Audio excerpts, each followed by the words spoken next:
suis à 4 jours de la fin. Il reste 430 km à faire. Aujourd'hui, je roule jusqu'à Furano.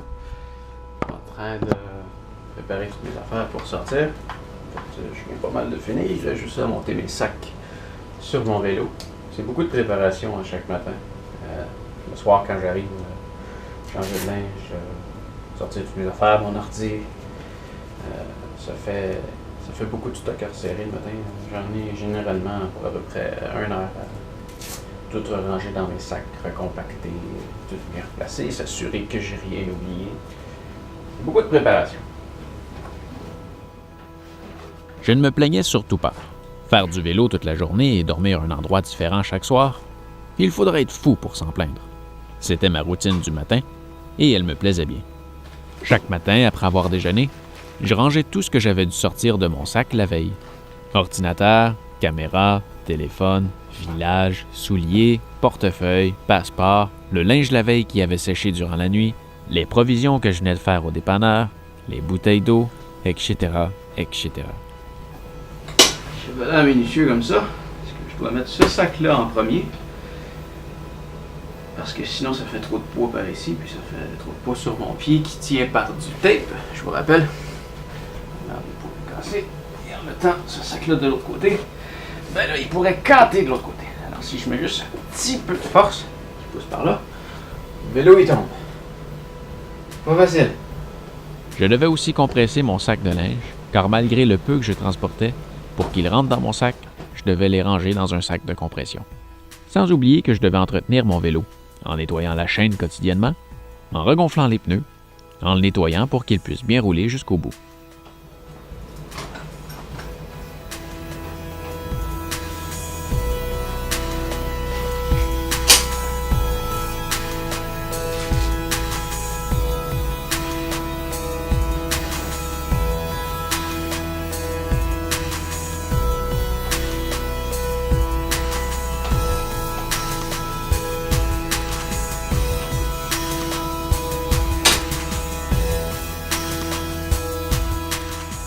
J'étais aussi en charge de l'installation quotidienne de mon super système de son portable. Oui, je sais, c'est juste des écouteurs. Ça fait juste plus le fun à dire.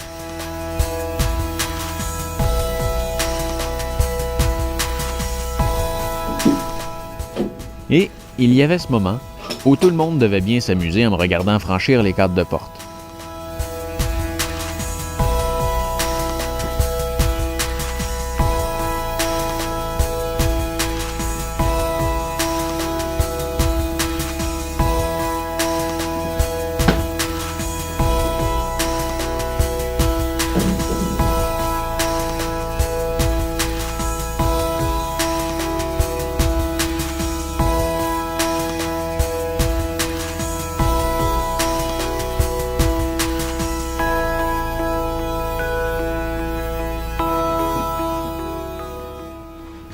Et on se casse.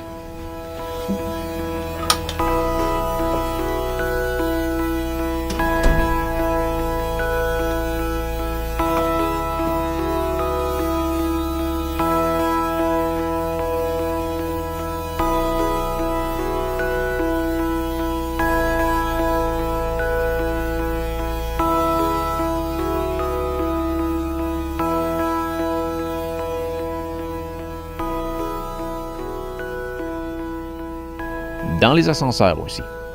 Il devait avoir beaucoup de plaisir à me regarder.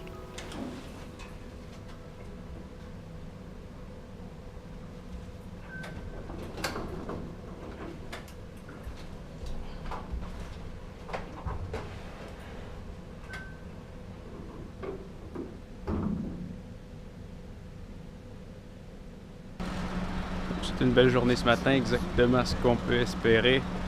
Il fait à peu près 22. C'est nuageux, pas trop humide. J'espère avoir ça toute la journée jusqu'à la fin du voyage pour les 4 derniers jours. Je pars le GPS. Et 114 km à peu près aujourd'hui. C'est parti. Il y a beaucoup de gens qui jouent au golf au Japon. Mais côté mini-pot, c'est le plus beau terrain que j'ai vu.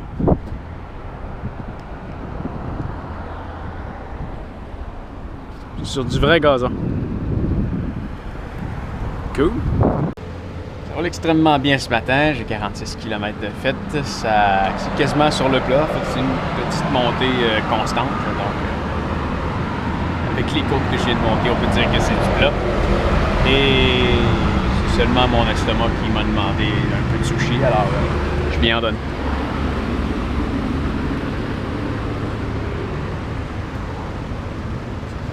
C'est fou comment que les personnalités ils changent par région. Dans le sud, quand je m'arrêtais dans des dépanneurs comme ça, tout le monde qui passait était intrigué, me posait des questions, me regardait, souriait. Si les gens qui passent, ils m'ignorent, ils évitent même de me regarder. C'est très différent. S'il y a plus de sportifs, eux, quand ils me voient, ils capotent. Les motocyclistes qui me dépassent, ils m'envoient un pouce, c'est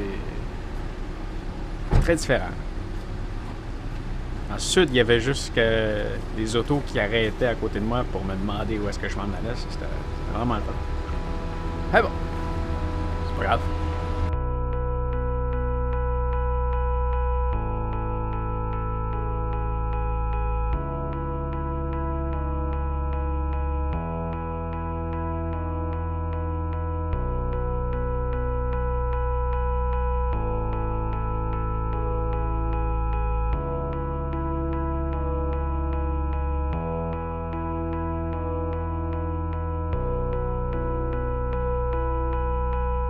Alors, dans cette région, je vais éviter le camping.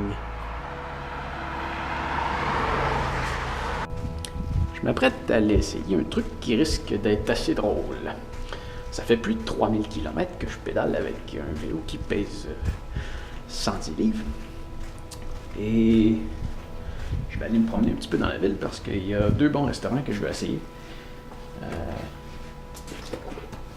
J'ai entendu dire qu'il y en a un qui serait le meilleur au Japon. Et il y en a un autre qui ça a l'air qui font les meilleurs cheesecakes au monde. Donc je vais aller essayer ça. Et il va faire noir dans 2 heures, donc j'ai comme pas trop le temps de marcher. Donc je vais aller essayer mon vélo sans mes bagages. En fait, avec un bagage. Ça risque de faire très spécial. J'ai hâte d'essayer ça.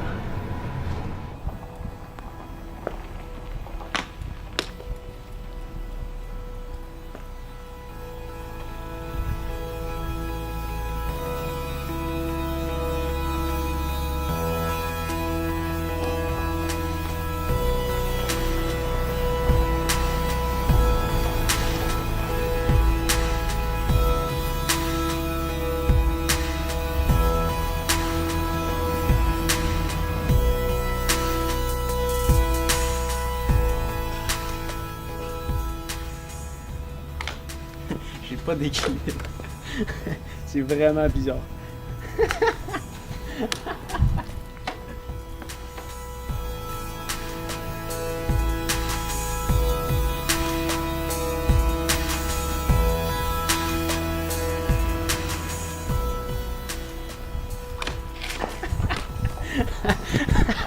Ça freine instantanément.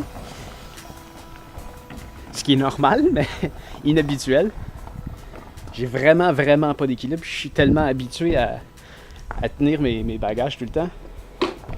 À tenir tout ce poids-là, ça en est quasiment dangereux. Ça accélère super vite. C'est vraiment anormal. Je pense que je vais péter des scores, mais que je revienne chez nous et que j'utilise mon vélo normal. Allons manger. Déception. Adokonomi qui est ici. C'est fermé. On va trouver autre chose. On va donc manger chez Yellow Brick Road. Étrange comme nom. C'est un beau restaurant. Et le choix sur le menu a été assez compliqué.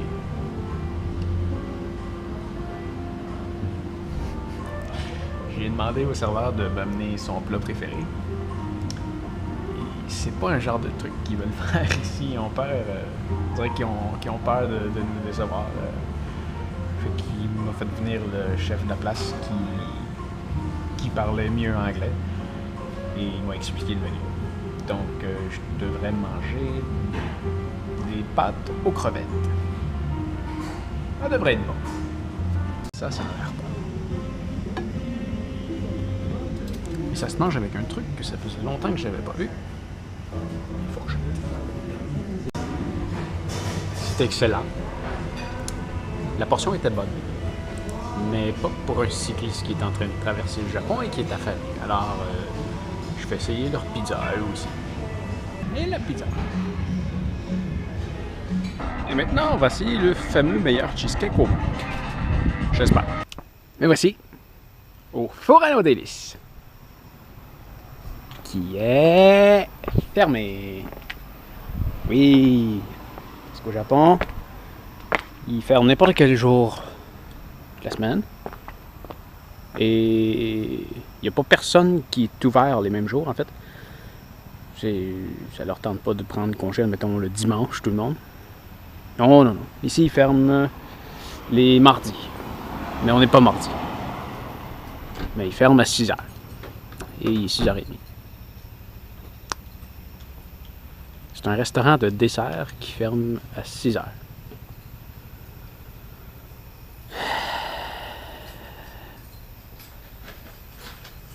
Vraiment génial. Encore 3 jours et environ 315 km. Ce matin, j'ai déjà fait 350 mètres, ça va bien. Et aujourd'hui, je fais à peu près 135 km. Ça va être ma plus grosse journée des 3 prochains jours. Et il n'y a plus beaucoup de montagnes. Ça va être presque du plat tout le long. Aujourd'hui, je fais à peu près 600 mètres d'élévation au total. C'est probablement la plus... Non, presque la plus petite journée que je vais avoir faite.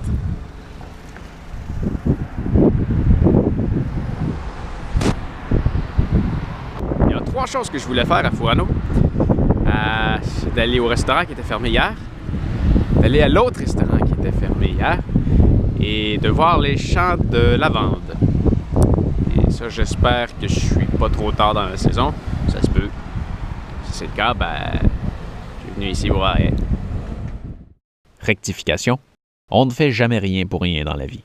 Ce commentaire déplacé était une gracieuseté de la frustration causée par le fait d'avoir fait un détour de plusieurs dizaines de kilomètres en pédalant sur un vélo de 110 livres pour manger dans 2 restaurants fermés. Je suis arrivé en retard dans la saison pour les champs de lavande, mais au moins je peux quand même en voir une partie. Bon, normalement, il y a encore plus de couleurs que ça.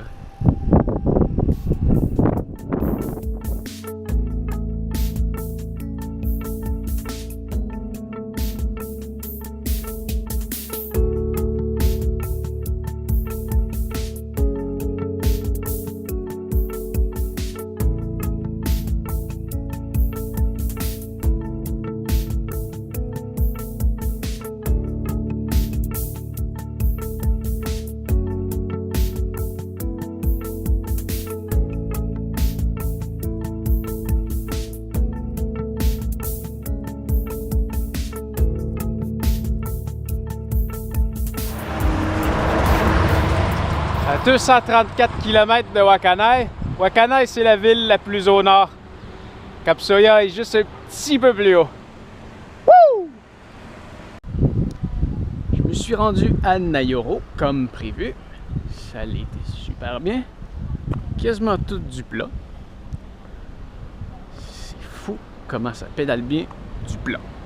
Je me souvenais pas ce que c'était. Et je cherche un restaurant. Pas un dépanneur. Quand même marre de manger du dépanneur. Le soir, j'essaie de se trouver de quoi de bon. Donc, comme j'avais faim, je me suis commandé 2 plats. Le premier étant celui-ci. Depuis le début du Japon que je vois des trucs qui ressemblent à ça, mais je ne l'ai jamais essayé. Donc, ce soir, je l'essaie. Le deuxième devrait s'en venir bientôt. Et voici la deuxième portion. Oh oui! Et bien entendu, quand on mange 2 assiettes principales, on a le droit à 2 desserts.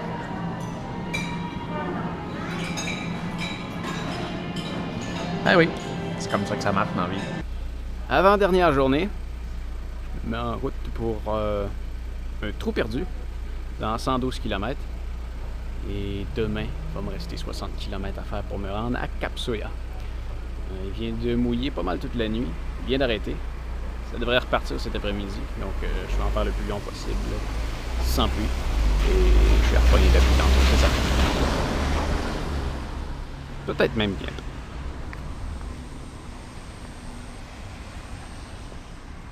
Je suis à Hamaton-Betsu. C'est un trou perdu à 60 km de Cap Soya. Donc, techniquement, je devrais pouvoir m'y rendre demain. Mais en ce moment, il y a des gros orages. La grosse pluie. Si c'est comme ça demain, c'est sûr que je m'y rends pas.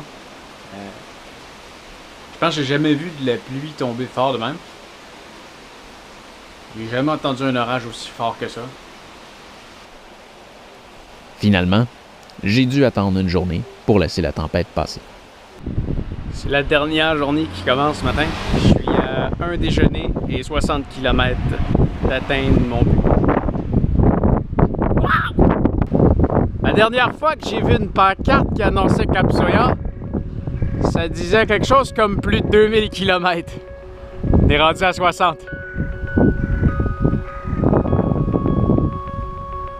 Wakanaï à gauche, c'est où est-ce que je vais rester ce soir.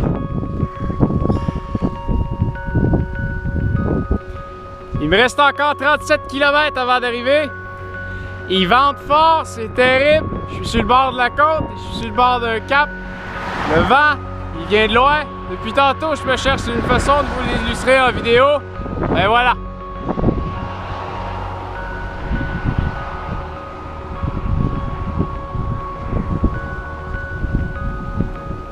Il vente fort, pas à peu près. Ça, juste devant, c'est une pancarte qui dit que je suis à 24 km d'arrivée. Et à droite, c'est le Pacifique.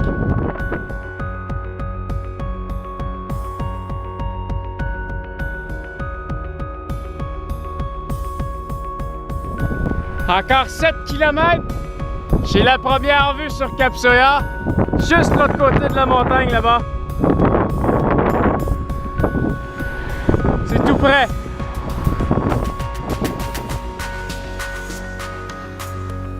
Là, c'est du sérieux.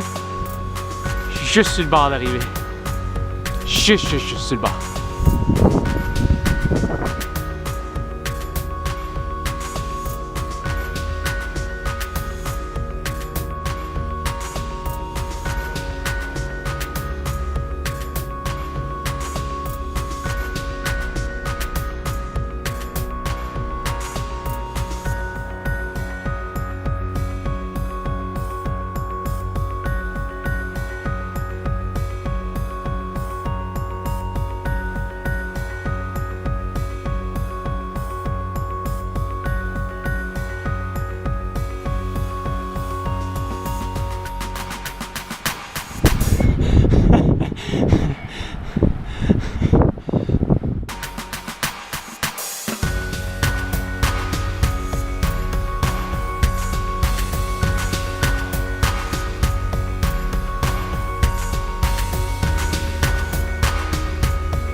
Arrivé à Cap Soya, ou comme le disent les Japonais, Soya Misaki, était loin d'être comme je l'imaginais.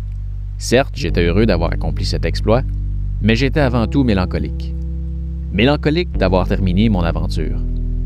Avec le recul, je peux dire que le plus passionnant d'un voyage, dans un périple, ou même dans la vie en général, ce n'est pas d'atteindre un but.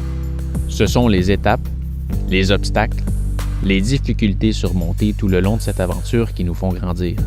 Ce sont aussi les individus abordés qui nous portent à penser autrement. Les leçons inculquées du simple fait de réaliser comment les gens vivent différemment loin de chez nous et si près en même temps. C'est l'exaltation à tous les kilomètres en contemplant des paysages plus majestueux les uns que les autres. C'est l'enthousiasme à chaque fois qu'un plan inconnu nous est présenté et le plaisir de le savourer. C'est découvrir les standards d'autrui auxquels on n'aurait jamais imaginé l'existence. C'est aussi l'euphorie en se levant le matin de ne pas savoir où l'on va dormir le soir. C'est sortir du confort de la maison pour l'apprécier davantage au retour. C'est en même temps de réaliser que chez soi n'est pas un lieu, mais plutôt une sensation. Voyager, c'est s'épanouir, c'est la grande école de la vie. Au moment d'arriver au Cap, je n'avais pas réalisé ce que je venais d'accomplir. Chaque jour de mon voyage, je me concentrais sur mon objectif du jour. C'est comme si tous les matins, j'effaçais de ma mémoire ce qui s'était passé la veille. C'est lorsque j'ai fait ce montage photo 5 jours plus tard que je me suis remémoré tous les gens que j'avais rencontrés, que je me suis rappelé tout ce que j'avais traversé. C'est à ce moment que j'ai réalisé que j'avais fait beaucoup plus que pédaler un pays tout entier. J'ai alors pleuré comme un bébé.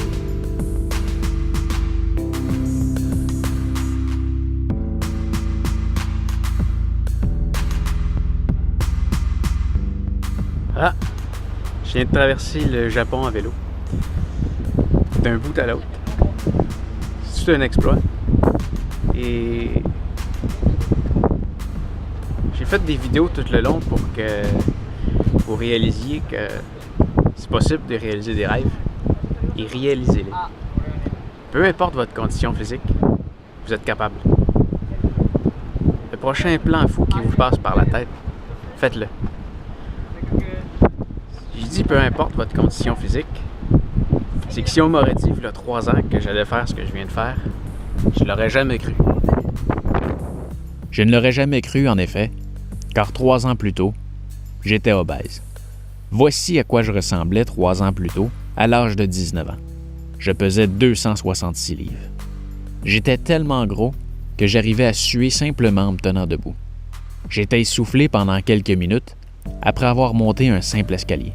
Il n'y a pas de secret pour se sortir de cette malheureuse situation.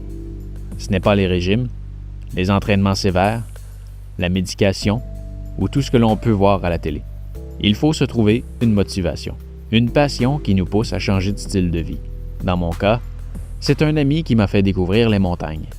À ma première montée, je me suis rapidement rendu compte que quelque chose clochait avec mon état physique. Mais j'avais aussi découvert une passion. Alors, montagne après montagne, j'étais de plus en plus à l'aise, et plus j'étais à l'aise, plus j'y prenais plaisir. J'ai aussi découvert qu'en mangeant mieux, je performais mieux dans les montagnes. J'ai alors perdu 100 livres en l'espace d'1 an. C'est pour cette raison que je vous pousse à réaliser vos rêves, aussi simples ou aussi fous qu'ils soient. On n'a qu'une vie à vivre, et il faut en profiter avant qu'il ne soit trop tard. Et comme la vie peut changer, surprendre ou s'achever d'un instant à l'autre, il ne faut pas perdre un instant. Il faut en profiter maintenant. Bon, vous pouvez attendre quelques minutes pour terminer d'écouter mon vidéo et prendre le temps de vous abonner à ma chaîne YouTube et à ma page Facebook. Mais après, ne perdez pas une minute de plus. C'est donc avec un esprit mélancoliquement excité que j'ai poursuivi mon trajet sur mon vélo.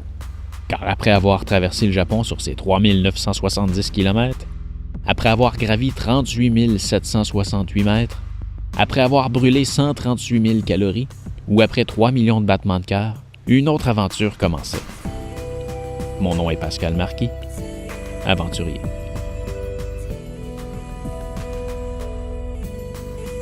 Et je veux terminer par dédicacer mon exploit à mon grand-père Fernand. Un grand cycliste, un grand sportif, qui avait beaucoup d'admiration pour ce que je m'apprêtais à faire. Mais malheureusement, il est décédé juste avant que je parte.